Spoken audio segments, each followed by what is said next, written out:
네, 안녕하세요. 눈속의 피nom꽃입니다. 오늘 소개할 난초는 덴드로비움 하비아넘입니다. 덴드로비움 하비아넘은 소판석곡으로도 이제 불리는데 그 꽃잎이 차조기를 닮았다고 해서 이러한 이름이 붙었습니다.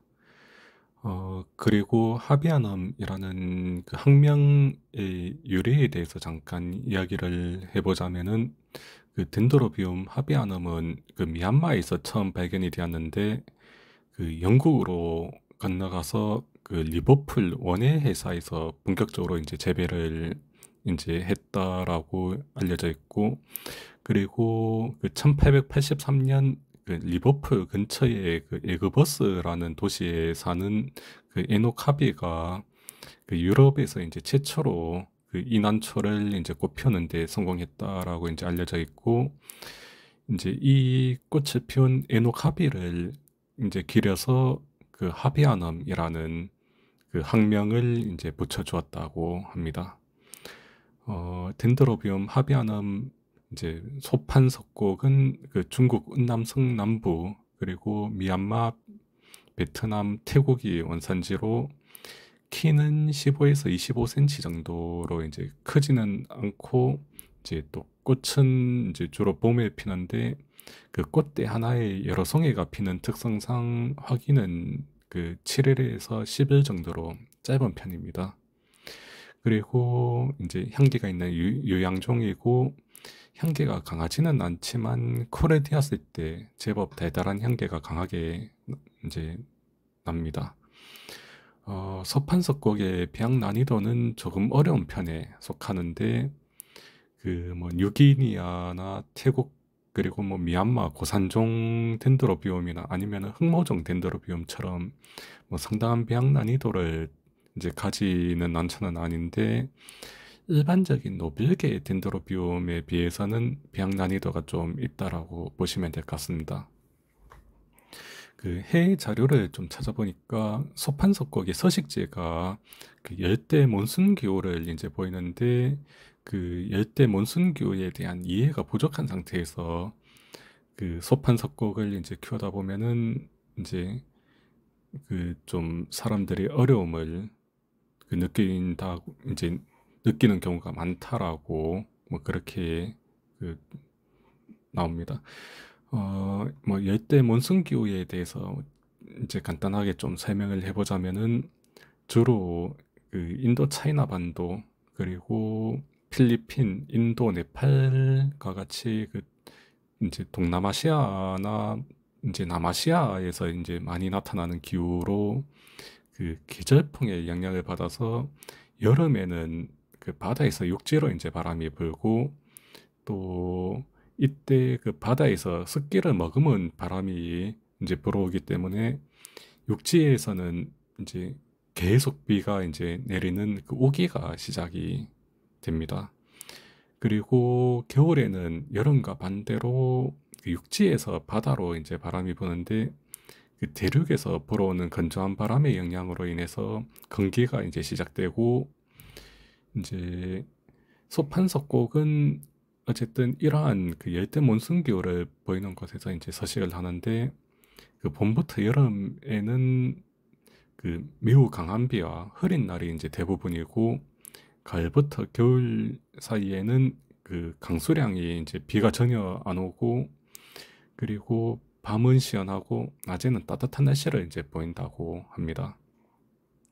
특히 그 겨울이 끝날 무렵에는 습도가 이제 상당히 낮아지고 그 아침에 이슬조차 이제 거의 생기지 않기 때문에 그 물을 이제 공급받지 못한다라고 이제 합니다.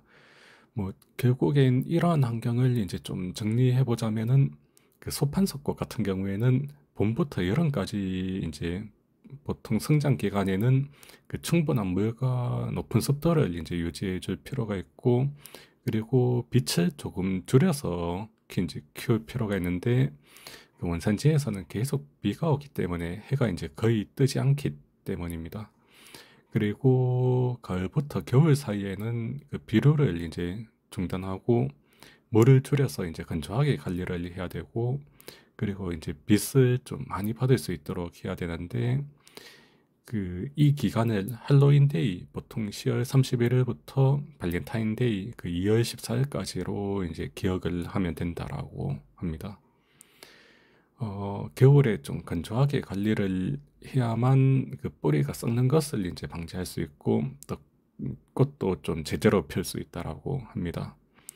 개인적으로 이난초를 키우면서 특히 꽃대가 나올 때 꽃대에 물이 닿으면은 꽃대가 노랗게 마르는 경우가 상당히 좀 많았는데, 아마 이 부분도 서식지의 기후와 좀 큰 이제 관련이 있지 않나, 뭐 그렇게 생각이 됩니다. 해외 자료에서는 꽃대가 생기기 시작하면 정상적으로 물을 주면 된다라고 소개를 하고 있는데, 개인적으로 이제 개인적인 경험상 정상적으로 물을 주긴 주되 꽃대에 물이 닿는 것은 좀 피해주는 것이 좋은 듯 합니다. 그리고 배양 적정 온도와 관련해서는 뭐 도감이나 해외 자료에서는 18도에서 28도 정도로 이제 소개를 하고 있는데, 뭐 국내에서 이제 뭐 키우다 보니까 농장 환경도 그렇고 높은 온도에서도 이제 통풍만 이제 잘 되면은 큰 이제 온도가 올라가도 크게 문제는 이제 발생하지 않는 듯 합니다. 뭐 앞서 이제 뭐 계속 배양과 관련해서 이야기를 이제 하다 보니까 소판석곡이 좀 까칠한 난초가 아닐까, 뭐 그렇게 생각이 드실 수도 있는데, 일반적인 석곡이나 노빌계 덴드로비움에 비해서는 그 이제 이제 살짝 신경을 좀 쓸 부분이 하나 더 있다 정도로 이제 뭐 그렇게 봐주시면 되지 않을까 싶습니다. 아무튼 이 소판석곡은 또 덴드로비움 브리메리아눔 장소석곡이라고 하는데, 이 난초와 또 비슷하게 생겼는데, 뭐 장소석곡 같은 경우에는 꽃의 립부분에만 이제 털이 숭숭 나 있다면은, 소판석곡은 페탈과 립에 이제 털이 이제 달려 있어서 꽃을 보면은 뭐 쉽게 구분이 이제 가능합니다. 소판석곡은 오래전에 중국에서 제법 수입이 이제 되었는데,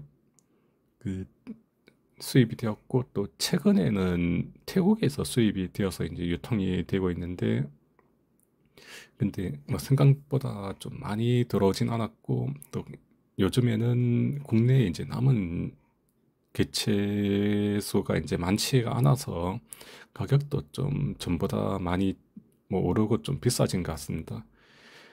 뭐 개인적으로 좀 상당히 좋아해서 여러 화분을 키우고 있는데, 뭐 화기는 좀 많이 짧은 편이지만 꽃이 워낙 화려하고 개성이 강해서 뭐 수집 욕구를 좀 많이 자극하는 난초가 아닐까, 뭐 그렇게 생각이 됩니다.